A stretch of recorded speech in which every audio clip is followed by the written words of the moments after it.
예, 안녕하세요. 이번 시간에는 체제 분석입니다. 이 체제 분석 안에는 BC 분석이 있고 EC 분석이 있죠. 근데 체제 분석은 보다시피 되게 경제성 분석이거든요.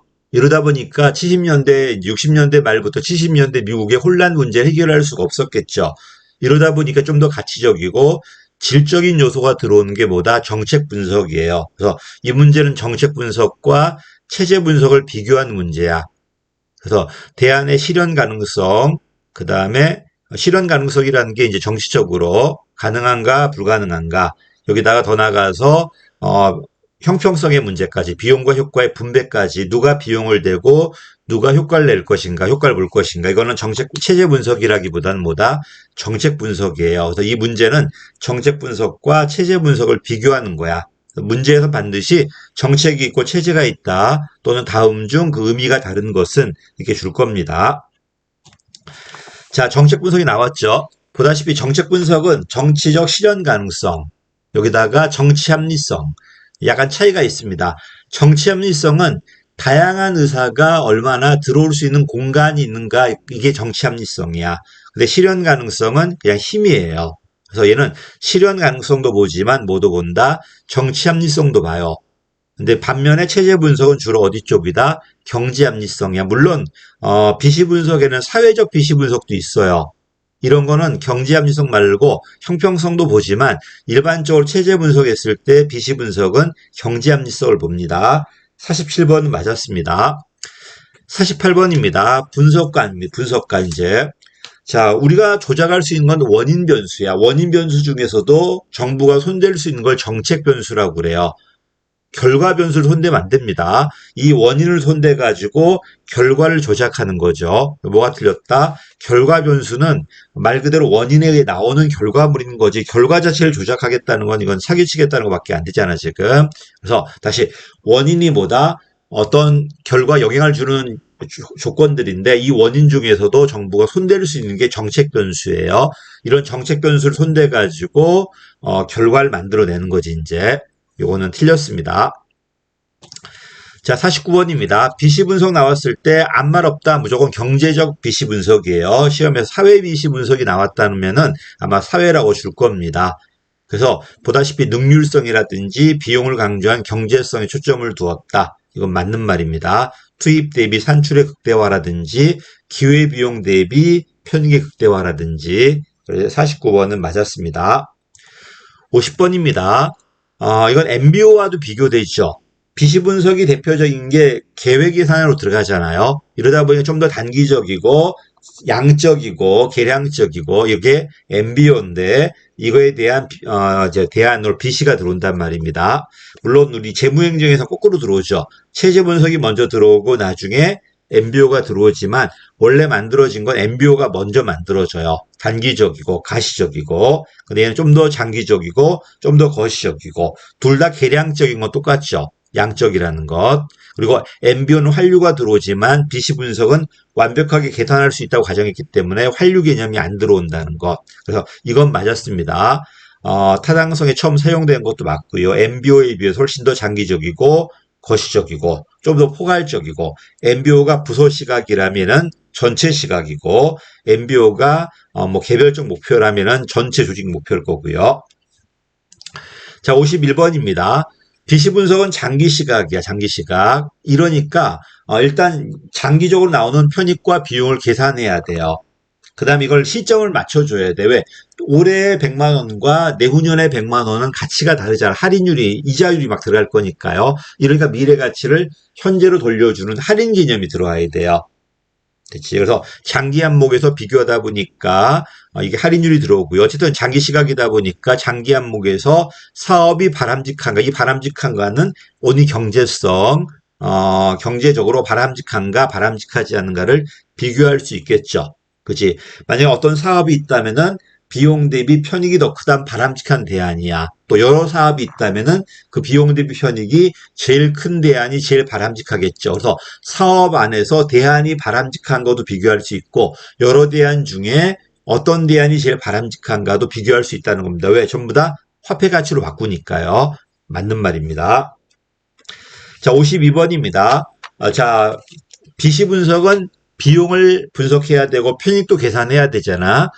비용은 일명 그 기회비용 시각에서 기회비용 다른 걸 포기했을 때 가장 큰 가치가 바로 기회비용이에요. 금전비용이 아니라 기회비용 시각에서 그다음에 편익은 소비자 잉여 시각에서 그래서 기회비용은 올바른 측정 수단입니다. 기회비용 개념이 뭔데? 어떤 걸 선택함으로 인해서 포기해야 할 다른 가치 중에 제일 큰 가치잖아요.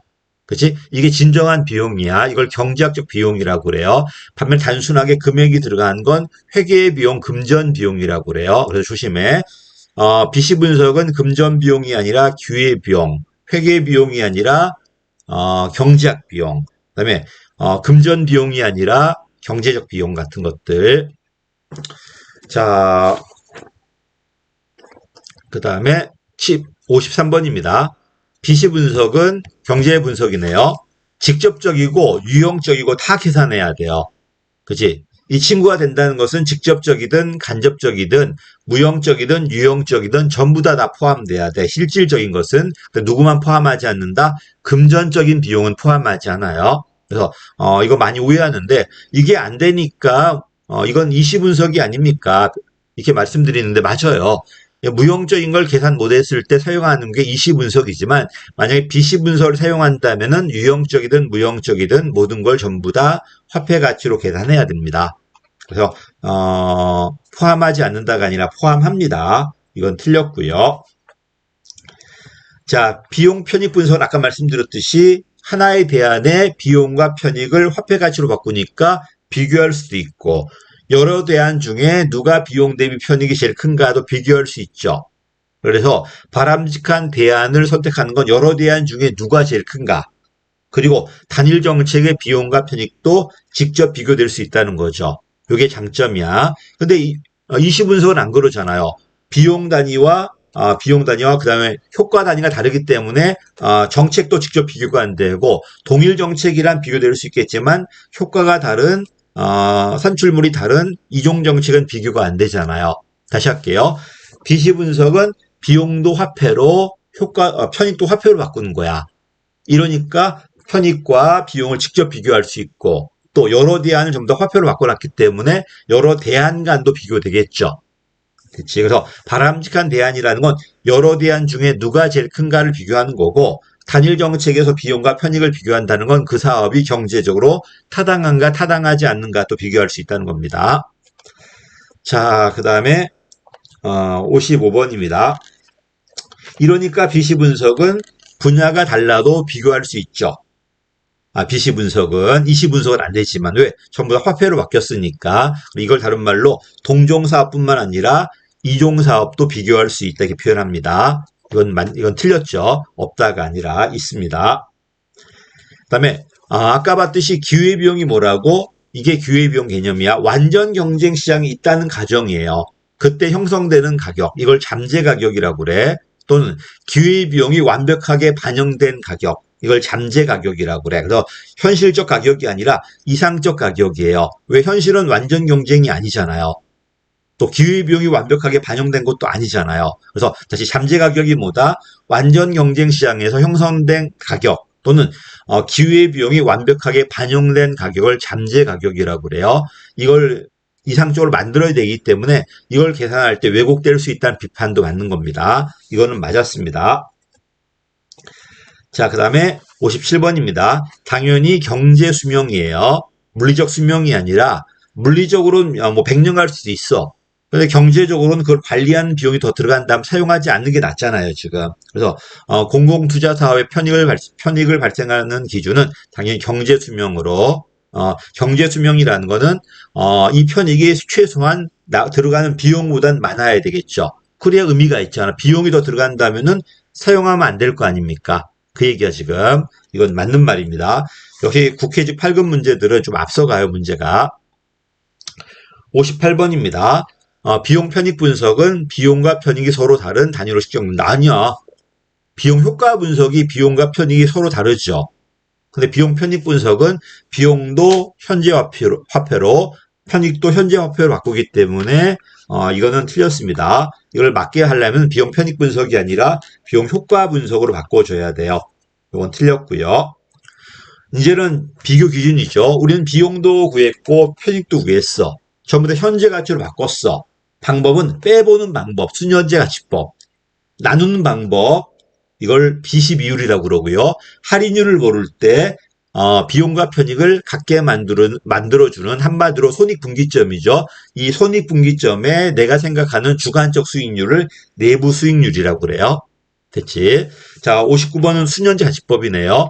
비용의 총현재 가치가 아니라 편익의 총현재 가치에서 비용의 총현재 가치를 뺀 거예요. 이렇게 말장난 해놨는데, 편익에서 비용을 빼야 되겠죠. 이걸 맞게 하려면, 비용의 총현재 가치에서 편익의 총현재 가치를 뺐을 때 0보다 작다. 그러면은 편익이 더 많은 거니까 이건 맞는 말이겠죠. 이렇게 말장난 할 필요는 없는데 좀 말장난 해놨습니다. 이거 많이 틀렸어 그래서 친구들이 이 바뀐 걸 못 봐가지고요. 그래서 이건 어떻게 바꿔줘야 된다? 편익에서 비용을 빼는 거야. 0보다 커야 되고요. 만약에 비용에서 편익을 뺀다면 0보다 작아야 되겠죠. 그래야 편익이 더 많은 거니까. 이건 틀렸습니다. 자, 순현재 가치법을 다른 말로 칼도익수 기준이라고 그래요. 뺐을 때 0보다 크면 되는 거니까. 그치?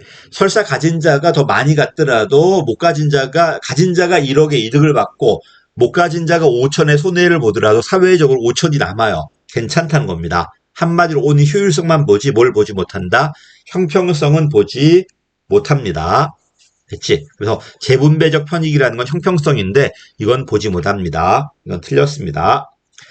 자, 순현재 가치법은 무조건 대규모 사업이 유리해요. 100 들어가서 200이 벌었다. 100이 남았죠. 수익률은 100%야. 근데 1억이 들어가서 1억 2천이 남았다. 20%밖에 안 되지만 수익률은 20%밖에 안 되지만 순현재는 얼마가 되는 거야? 2천이 되잖아요. 됐지? 이러니까 규모가 컸을 때는 무조건 순현재 가치법은 대규모가 유리해요. 이러니까 순현재 가치법은 규모가 같거나 자원의 제약이 없을 때 사용합니다. 근데 자원의 제약이 있다든지 규모가 다를 때는 누가 들어온다? 비시 비율이 보조적으로 들어와요. 보조적으로. 그래서 1차 기준은 순현재 가치법이다. 걔가 제일 객관적이니까. 근데 얘는 문제가 뭐다? 무조건 대규모가 유리하다. 그러니까 규모가 다를 때는 비율로 보는 비시 비율이 보조적으로 사용할 수 있다는 겁니다. 이거는 맞는 말입니다. 다음에 내부 수익은 자 우리가 사업할 때 은행 금리는 정해져 있겠죠. 근데 주식의 투자 수익률이 정해져 있나요? 그치? 우리는 모른단 말이야. 그럼 내가 주식에 투자했을 때 얼마 정도 수익을 보면 괜찮다고 생각할까요? 해보겠지. 나는 100만 원 투자했을 때 한 110만 원 정도 번다면은 괜찮은 것 같아. 1년에 10만 원의 수익률이니까 뭐 괜찮은 것 같아요. 이게 내가 생각하는 주간 수익률이야. 왜 물가가 한 10% 올라갈 것 같으니까 그거 계산해서 10% 정도 본다면은 나는 괜찮은 사업 같아 생각하고 있었던 겁니다. 한마디로 내가 비용과 편익을 같게 만들어주는 손해보지 않은 분기점의 수익률이야. 이게 높다는 것은 수익이 많다는 거죠. 그리고 이 수익률은 최소한 은행 금리 또는 비교할 수 있는 기준 이자율보다는 커야 돼요. 만약에 기준 이자율이 국공채 금리인데 수익률이 5%인데 국공채 금리가 7%야. 그러면 금리가 더 비싸잖아요. 그럼 그 사업은 안 하겠죠. 왜 수익은 5%밖에 안 되는데 빌리는 돈의 이자가 7%니까요. 그래서 어쨌든 내부 수익률 언제 사용한다? 이렇게 할인율을 모를 때, 객관적 할인율을 모를 때 내가 생각하는 주간 수익률, 말 그대로 B와 C, 편익과 비용을 같게 만들어주는 수익 분기점 수익률을 내부 수익률이라고 그래요. 모든 사업은 되게 이게 더 많을 겁니다. 이게. 자, 내부 수익이 만약에 기준 이자율은 여러 가지가 있어. 시장 금리도 있고요. 국공채 금리도 있어요. 시장 금리가 제일 높아요. 제일 위험하니까. 만약에 어떤 사업 프로젝트의 수익률이 시장 금리보다 더 세다. 시장 금리가 5%밖에 안 됐는데 얘는 수익이 7%야. 그 사업 합니다. 그리고 국공채 금리가 예를 들어서 6%야. 근데 그 내부 수익이 7%야. 그러면 기준 이자율보다 더 높잖아요. 하겠죠. 그래서 내부 수익이 기준 이자율보다 더 높다는 것은 일단 가치가 있다는 겁니다. 그러면 여러 가지 사업 중에 다 기준 이자율보다 높아. 다 가치가 있는 거야. 그 중에서도 A 사업이 제일 높아? 걔가 제일 좋은 사업이죠. 그래서 무조건 내부 수익률 높아야 돼요. 높을수록 좋은 사업이고 최소한 기준 이자율보다는 높아야 돼. 기준 이자율이 나올 때도 있고 시장금리라든지 국공시금리 나올 때도 있을 텐데 누구보다도 높다면 괜찮다는 겁니다. 64번입니다. 자, 근데 문제는 뭐냐면 비율제로 나오잖아요. 그치? 10% 비율이다, 20% 비율이다. 비율로 나왔을 때와 금액으로 나왔을 때 이게 가치가 다를 수 있어요. 그치? 그래서 비율로 나왔을 때는 비율은 약간 우리를 혼동스럽게 만들거든요. 뭐 100% 수익이라고 해봤자 3만 원, 6만 원 되면 100%예요. 그치? 수익률 100%라고 해봤자 별로 안 될 수 있단 말이에요. 그래서 오히려 나는 5만 원 벌었습니다. 나는 100만 원 벌었습니다. 이게 훨씬 더 객관적입니다. 그래서 어쨌든 비율로 들어가는 내부 수익률과 금액으로 나오는 수년제 가치법은 우선순위가 다를 수 있다는 겁니다. 됐지? 사례까지 하면 좋은데 시간적 여유가 없어가지고 넘어갈게 이거는요. 이것도 계산 문제 아닙니다. 내가 80을 투자했어. 120을 벌었네. 그럼 원금 80을 빼고 40을 더 벌었잖아요. 그럼 50% 수익률이죠. 됐지? 40%는 아니겠죠. 자, 일단 원금 빼야 될 거 아니야. 원금 빼고 40이 남았기 때문에 난 80 투자해서 40을 더 번 거잖아요. 그럼 나는 수익률이 얼마다? 50이야. 50. 아주 좋은 사업이네, 이 사업은요. 그 다음에 76번입니다. 할인율은 미래 가치를 현재 가치로 돌려주는 비율이야. 정부 사업은 대개 1년짜리 예산으로 해요. 비용은 단기고 편익은 장기로 들어가요. 근데 할인율이 높아졌어. 비용은 단기니까 할인할 게 없죠. 근데 편익은 장기로 들어가다 보니까 할인율이 이제 커지는 거야, 이제. 그러면 비용은 그대로 있고 편익은 줄었기 때문에 그 사업은 나빠진 거죠. 그래서 높은 할인율을 적용했을 때는 장기 사업이 아니라 단기 투자가 유리한 거고 낮은 할인율을 적용했을 때 장기 투자가 유리하겠죠. 왜? 다시 대개 정부 사업은 비용은 단기로 편익은 장기로 나와요. 이런 상황에서 할인율이 높아져 봐. 비용은 크게 변하지 않죠. 근데 편익은 많이 줄어요. 할인이 높아졌기 때문에. 그래서 틀렸죠. 장기 투자가 아니라 단기 투자로 바꿔줘야 될 겁니다. 밑에도 마찬가지입니다. 비용에 비해 효과가 장기적으로 나온다면 할인율이 높아질수록 편익은 작아진단 말이야. 편익이 작아지니까 편익에서 비용을 빼는 수년제 가치법도 작아질 수밖에 없고 그럼 경제 타당성은 떨어지겠죠. 역시 틀렸습니다. 됐지? 자, 그 다음에 68번입니다. 비용 편익 분석에서 외부 효과를 창출하는 공공사업의 경우 이건 무슨 말이냐면은 시장금리가 되게 높죠. 시장금리가 얘가 제일 높고요. 이 시장금리에서 외부 효과를 빼버리는 게 뭐다? 이제 사회 할인율이라고 그래요. 어쨌든 공공사업은 외부 효과가 있기 때문에 그만큼의 금액은 빼주는 게 맞겠죠. 빼주는 게 맞을 겁니다. 됐지? 그래서 비용 편익 분석에서 외부 효과를 창출하는 공공사업의 경우 민간 시장에 형성되는 시장이율보다 아니야. 낮은 할인율을 적용할 수 있다는 겁니다. 자, 무슨 말이냐면 시장에서는 예를 들어서 나 10%의 수익이 있어야지 남는 사업이에요. 시장금리가 10%라고 생각해봐. 근데 국공시금리는 안전하니까 더 낮아요. 한 5%면 돼요. 근데 사회할인율은 중간쯤 돼요. 왜? 시장금리에서 외부 효과만큼의 가치를 차감해줘도 괜찮은 사업이니까요. 우리가 직접적으로 계산은 안 되지만 외부 효과가 있기 때문에 자 시장금리가 10%다. 그럼 사회할인율은 외부 효과를 차감한 7% 정도. 그 다음에 국공채 금리는 더 싼 한 5% 정도. 제일 안전하니까. 됐지? 그래서 뭐가 틀렸다면은 외부 효과가 만약에 나온다면은 민간 금리보다 좀 더 낮은 할인율을 적용하더라도 그 사업은 괜찮다는 겁니다. 왜? 다시 할인율은 높을수록 특히 내부 수익 높을수록 좋은 거잖아 지금. 높을수록 좋은 건데 외부 효과가 있다면 좀 낮아도 그 사업은 괜찮다는 겁니다. 다시 할게요. 여러분 민간 투자할 때는 10% 정도의 수익은 나야지 한다는 겁니다. 근데 공공 프로젝트는 10%가 아니라 한 7%만 나도 할 수 있다는 겁니다. 왜? 외부 효과가 있으니까. 그만큼의 외부 경제가 있으니까 7% 정도 나더라도 사회적으로 바람직하게 될 수 있다는 겁니다. 국공시금리 더 낮아요. 더 안전하니까요. 그래서 이렇게 제일 높은 게 시장금리, 그 다음에 사회할인율, 그 다음에 국공시금리 이런 순서대로 국공시금리보다 높아도 정부 사업은 타당성이 있다고 평가를 받아요. 여기까지 하겠습니다. 감사합니다.